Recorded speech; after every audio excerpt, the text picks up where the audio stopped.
How you doing, legends? Let me know how this format works for you. I've got a couple of private group teams to go through, and shout out to Matty for this absolute masterpiece. He's got the cricket boys on there because he knows I love my Aussie cricket. He's got emojis on there. He's got everything going on. So we'll go through his one here. We've got the Revillos boys as well, the Revillos Raptors, who will go through. And I wanted to focus on cashies. And let me know if this works for you guys going forward, that we talk about in the buy, hold, sell. And then once we find out more information, sit on a little bit longer, I give my final thoughts on the cash cows of the week or the pressing players of the week. And this week it is the cashies. So let me know how it goes. Hubner, let's start off with him. 310k. He's hit a 36 and a 49. Absolutely crushed it in that second week. The PPM was incredible. Do you want to buy him with the just tiny bit negative break even, like neg 1 or neg 2, whatever it is, at 310k? And how we're going to work it out is the pros and the cons list for all of them. Let's count them up. So pros for him, low break even, starting 13. So I think out of everyone, he has the best role. Anyone that plays starting 13 and gets 50 minutes or more, that we've seen him 2 weeks in a row, is a massive win. That's the big pro, to be honest with you, is the low break even and the starting role. And likely pretty consistent minutes, and also his spot on the side. So there's 3 really good pros. The cons, we've only seen him play 2 games, which is very similar to most GPs, is the amount of games that they play. So Hubner, 2 games.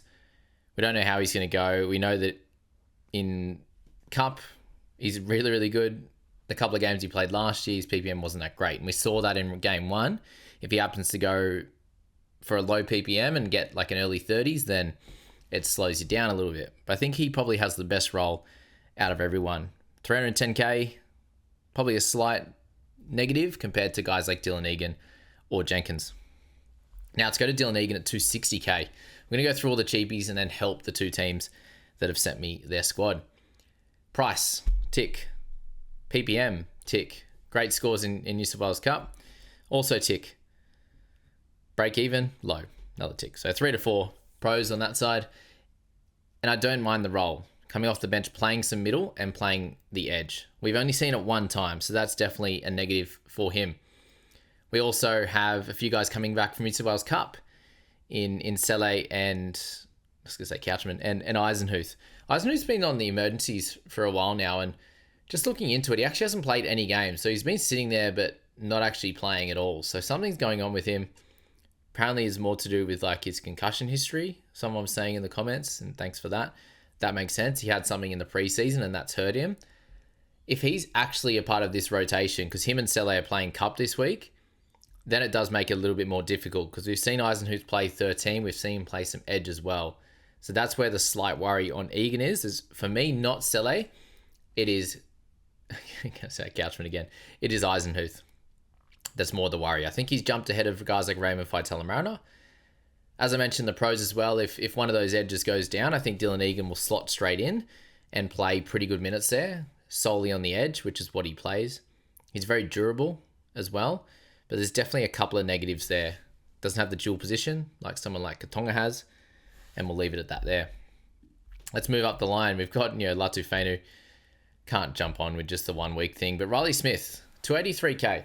He has the higher break even of most of the guys as one of his negatives. We actually don't know what his role is going to be either. Is Dylan Walker going to start? Is Riley going to play 80 minutes? Is he going to play 55?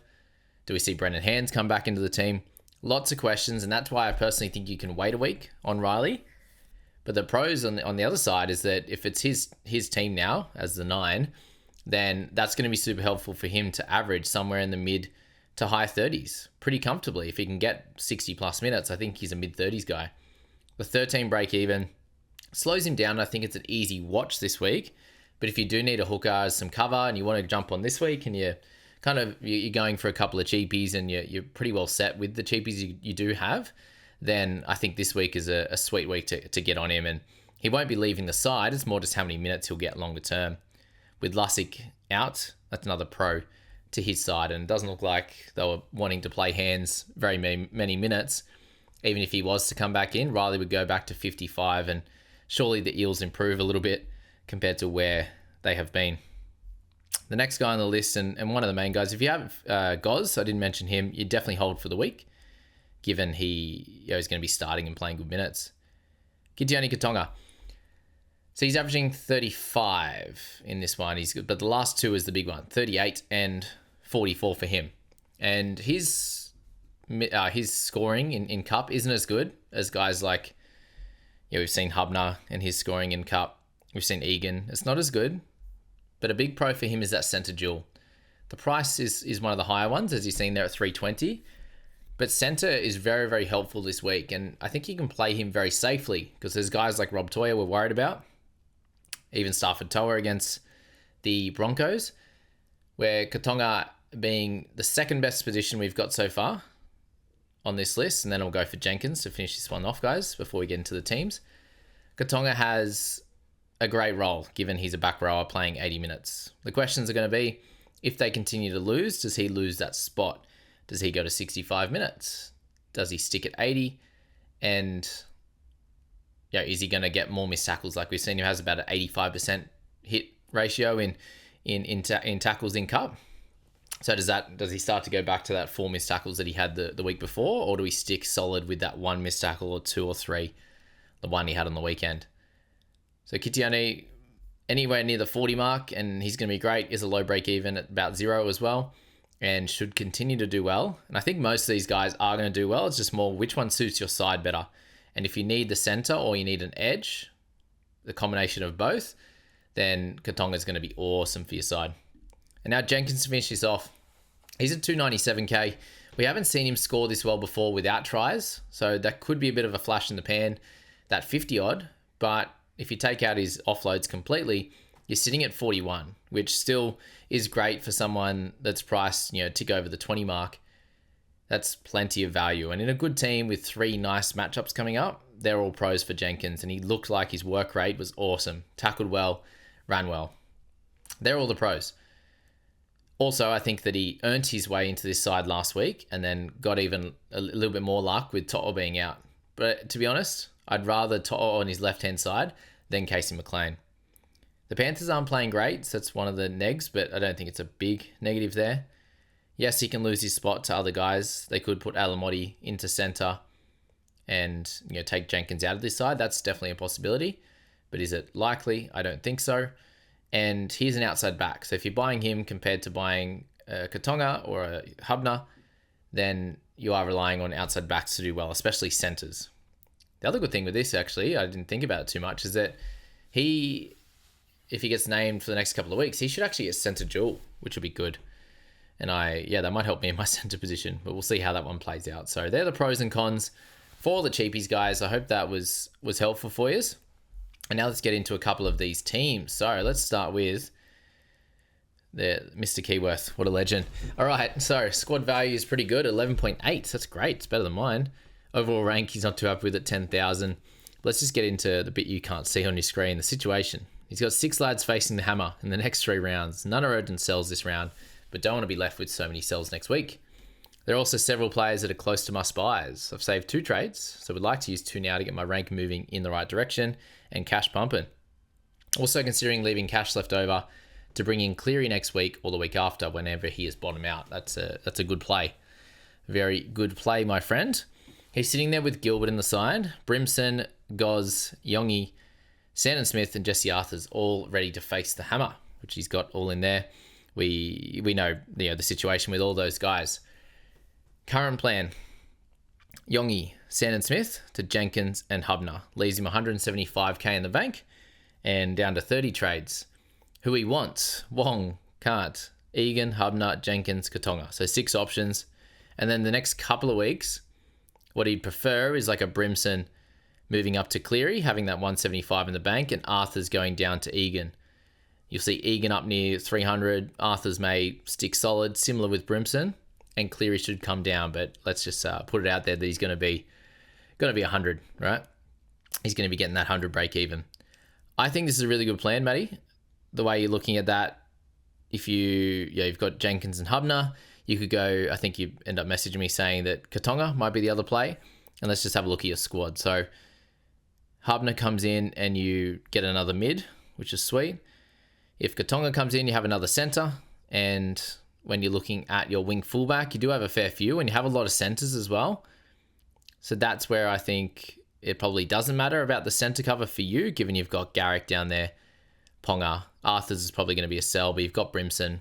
A few guys that could potentially be sold in that setup with Arthurs and Brimson, but will you eventually pick up another wing fullback?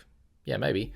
That's the only worry here about, and probably where the good thing is about getting Jenkins and getting a Katonga is that you're looking to sell Yongi, Brimson, and Arthurs in the next 3 weeks. So replacing 3 wing fullbacks / centres and getting a Jenkins and a Katonga, which still gives you cover across those positions with having Tamale, Toa, and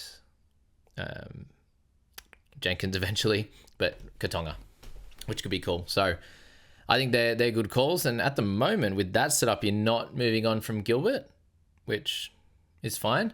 He's the looper this week, which works. And then, even let's just say Brimson comes out and scores pretty well, you could go Gilbert to Cleary pretty comfortably as well, given you'll have, if you have Katonga, there's another edge. If you have Dylan Egan next week, that's another edge that sets up well. So that's some good stuff there. Happy with the setup in the squad. And then, a bit about the cricket graphics. He's got the 3 boys there, Marnus, Head, and Smith. He's got Isaiah Yeo, Payne Haas, and Terrell May. So you've got 2 goats there, and then Marnus, the third ring, which is funny that, probably a similar situation actually. If you go Marnus is Isaiah Yeo. He was so consistent for a few years and he struggled a little bit, and this year he's struggling a little bit, and the other 2 are absolutely crushing. And Payne Haas is definitely Travis Head for the Indians when they play up against him. And then he's got a little shout out for Nafahu White with his 63, just crunching 50s for fun and 60s, and Uzi does the same. So good stuff. I appreciate that, Matty, and I think that sets up well for everyone there. Side note, up the Bronx. Yeah, good couple of wins for them. All right, Revilo's Raptors. So he's sitting at 768 overall, which is an awesome start. As he said, he's had a great start to the year despite being one of the 12 people in the top 1K without Payne Haas. So obviously needs some plan to work up to him, potentially for sure. Panicked up to Haas, scored his 100 and brought in Tino that round. Oh no, but regretting it and can swap him to Haas via Metcalf to a cheapie, but that's not worth 2 trades. Yeah, that's the worry thing. I think with Haas at 73 price now, you can probably leave it out. Can easily hold for the week, which would mean 5 trades banked. Wow. So far, which will help massively later on, but cash gen is so important too. So Metcalf to one of the cheapies likely to bank 100k, bank a few 100k in order to try and get Haas in a few weeks. That's fine.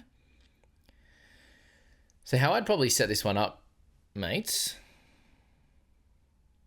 You could loot Tamale this week if you're happy to play Stafford. Put Tamale in 5. If he doesn't go very well, then you could easily sell Metcalf. Otherwise, you can just go one trade like a Sandon Smith or a Yongi to... Yongi can go to Jenkins pretty comfortably. Just get that cash rolling if you like as the one trade. And then you could also, as I said, see what happens with Tamale. And then if you want to trade Metcalf, you can do that as well. If Tamale doesn't score very well, I think that's a fine little setup for you. But yeah, to have banked 3 and potentially not trading this week already is pretty cool. But I think overall you do have the good squad. The Tino one, is a bit frustrating, but hopefully he can come back and play really well. The wing fullback's hectic with Ponga, Garrick, and Campbell. And just set up on the bench looks pretty sweet to me. Yeah, it's just up to you if you want to loop Tamale or if you want to wait for that second game and loop loop Cole there in number 5. And the guys you're playing in Hubner, Mam, and Couchman all look pretty good. So yeah, Captain May's looking great. Keep that up. And yeah, just a couple of those little fringe things that can make or break, not make or break, but you can decide on around this team if you like. So guys, let me know in the comments what you thought of that format. If that helps on a Thursday before games, I'll continue to try to do that short and sharp, get you the final info for the week. And yeah, let me know what you thought, and good luck with your trades this week. Subscribe, follow along, do all the good stuff. We'll see you in the next one.